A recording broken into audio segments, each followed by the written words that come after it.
2 Pedro, capítulo 2. Vou falar uma coisa pra vocês. O negócio ficou feio aqui, viu? É um capítulo muito sério, muito pesado. É um alerta, na verdade, muito forte. E, de repente, até um dos capítulos mais sérios, sem exagerar, do Novo Testamento inteiro. Porque aqui a gente vê que ele não tá falando sobre... Não vai começar a falar sobre pessoas que estão fora da igreja, digamos assim, que estão afastadas de Deus. Ele não tá falando sobre o mundo lá fora. Ele tá falando sobre falsos profetas no meio do povo de Deus.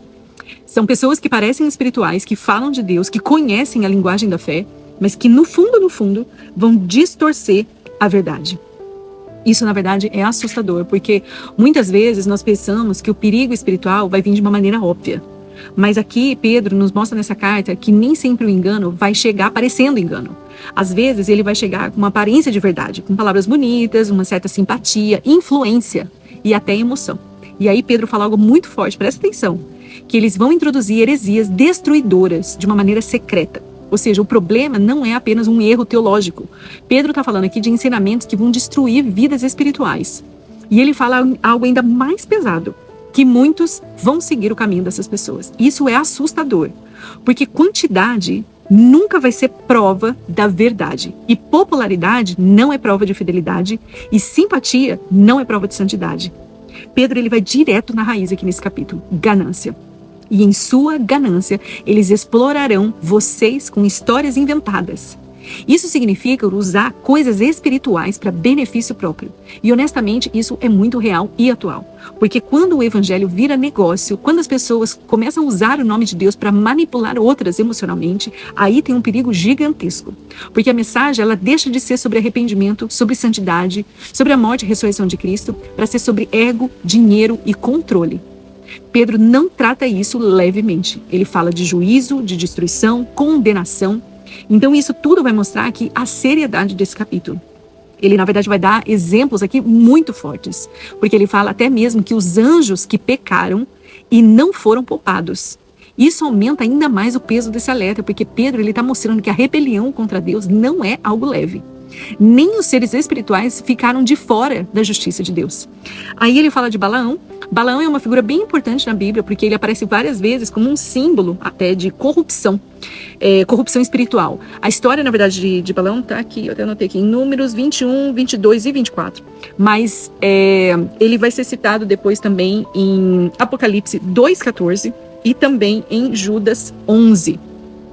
Então, a história de Balaão é o seguinte. Balaão, ele conhecia a verdade, ele sabia ouvir a voz de Deus e ele não era assim, uma pessoa ignorante espiritualmente, mas o coração dele amava mais o ganho pessoal do que a obediência. E isso é preocupante, porque mostra que uma pessoa ela pode conhecer coisas espirituais, mas mesmo assim tem um coração que não está rendido ao Senhor. Então, por isso que ele é citado, na verdade, várias vezes na Bíblia, e agora aqui em Pedro também, porque ele viu que Balaão ele era um símbolo, na verdade, de alguém que trocou a verdade para benefício próprio. E uma das coisas mais perigosas espiritualmente seja exatamente isso. Não é só o fato de rejeitar a Deus completamente, mas usar a Deus enquanto o coração continua preso na própria vontade. E aí Pedro, ele descreve essa pessoa de uma maneira tão forte, na verdade. Ele diz que as manchas, as máculas, como diz aqui na palavra, no meio do povo, é como se fosse uma sujeira em algo que deveria refletir santidade. E ele fala que essas pessoas vivem presas nos próprios prazeres e excessos.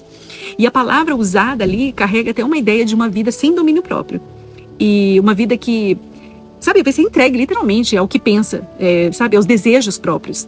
É algo assim que vai trazer uma conexão, na verdade, muito profunda, porque o pecado, ele acaba, prometendo uma certa liberdade.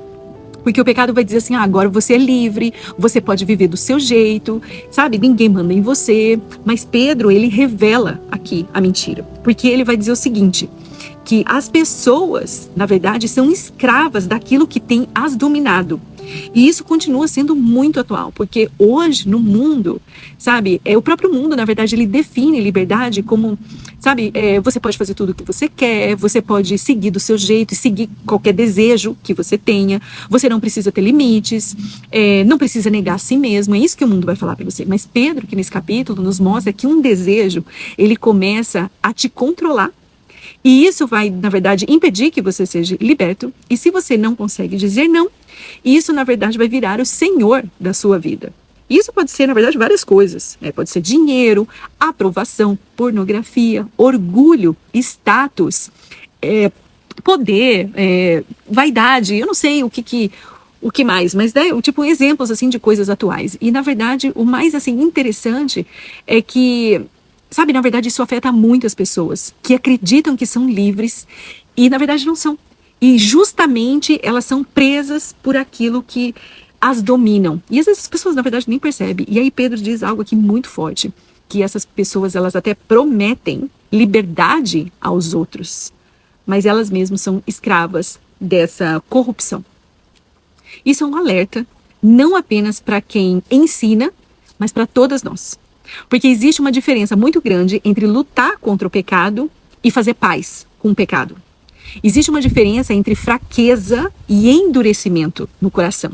Então é importante a gente saber a diferença e entender esse capítulo aqui biblicamente. Porque Pedro, ele não está dizendo que um cristão ele vai perder a salvação toda vez que ele peca.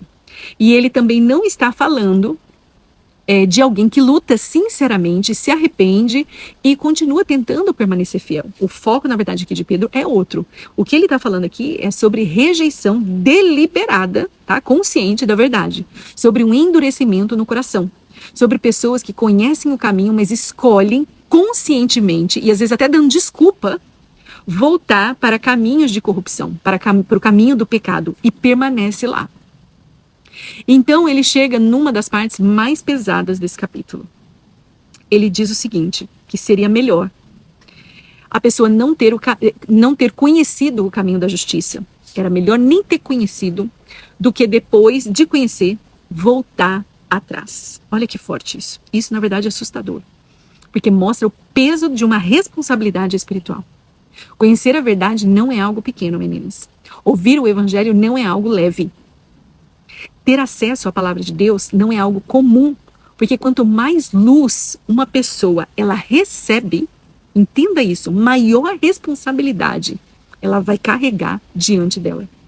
E aí Pedro, na verdade, vai terminar com uma imagem extremamente forte. O cão volta ao seu vômito. A ideia é de voltar para algo que já deveria ter sido abandonado.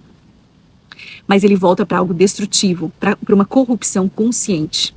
E talvez aqui exista um confronto muito forte e muito real nos dias de hoje.